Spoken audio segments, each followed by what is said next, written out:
Final Fantasy is one of the most iconic and longest running video game series in history.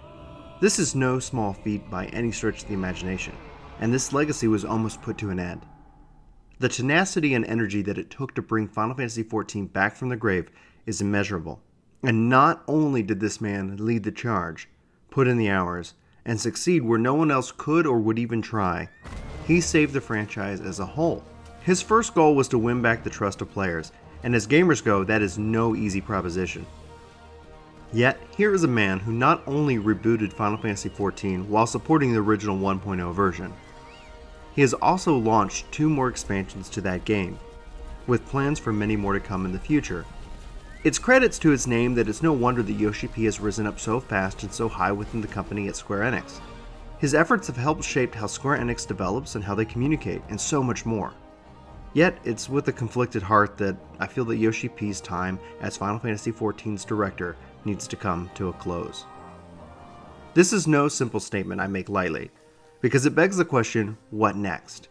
And who would or could even fill his shoes?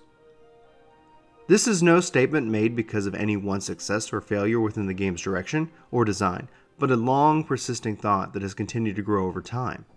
Yoshi-P took over 14 and first introduced himself to us on January 1st, 2011. October of that same year, he went on to reveal plans for version 2.0, and with that plan he continued to support the current game, while developing the core game that we all play today. All in, counting Heavensward and Stormblood, that's 3 major expansions that he has led, totaling over 7 years of his life. During which time he's been promoted, put on a board that is meant to safeguard what a Final Fantasy title is and is not, and has been made an executive within the company.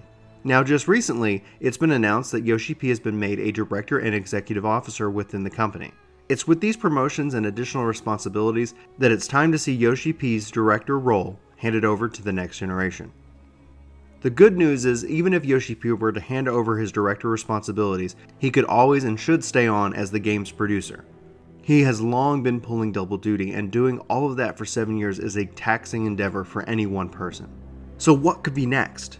Well, back in November of 2017, Yoshi-P sat down for an interview, and when asked if he would ever leave Final Fantasy XIV to work on future titles like maybe Final Fantasy XVI, Yoshi-P responded that he loves 14 and isn't ready to leave it, but he would gladly do so if Square-Enix or the fans asked him to do it. This is enlightening because I believe in Yoshi-P, I trust him and his abilities.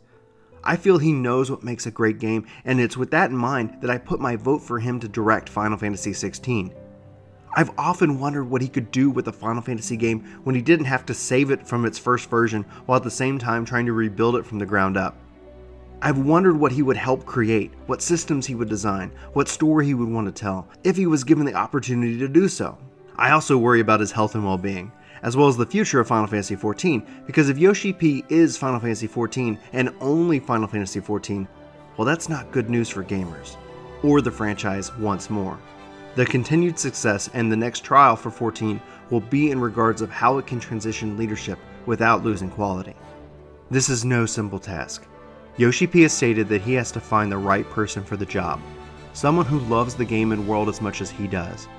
It's hard for anyone, no matter what industry, when they hand over their baby, the thing that has dominated their time and attention for the better part of a decade. Who would or should take over this game as director? I'll have to leave that question up to you in the comments. Should Yoshi-P go to direct Final Fantasy XVI? Who would you like to see take over as 14's director, and when should all this even happen? Sometime after 5.0 or 6.0? Or sometime between now and obviously then? I'd love to know your thoughts on this. So sound off in the comments below and let's have that conversation. Now, regardless of how you feel about Yoshi-P, his impact on the industry will always be felt. But again, I leave the question up to you. Anyway, for Work to Game, my name's Brian. Thanks so much for watching this video, and we hope to see you in our next. If you're new here, we hope you subscribe and sound off in the comments below, letting us know that this is your first video with us here at Work to Game. Again, thanks so much for watching, and we hope you have a fantastic day. But until next time, take care. Just a quick shout out to our supporters over at Patreon, our Twitch subscribers, and you the viewer for watching this video. It really means the world to us, and because of you, videos like this are possible, so thank you all so very much. Hey, it's me. I'm in Chris's office. He doesn't know it, but we've got other videos for you to check out right here. And we've got the vlog down there in the corner. Plus, we've got some contact information And you can totally subscribe to the channel that way as well. So we hope you do. We hope to see you in our next video. But until then, take care.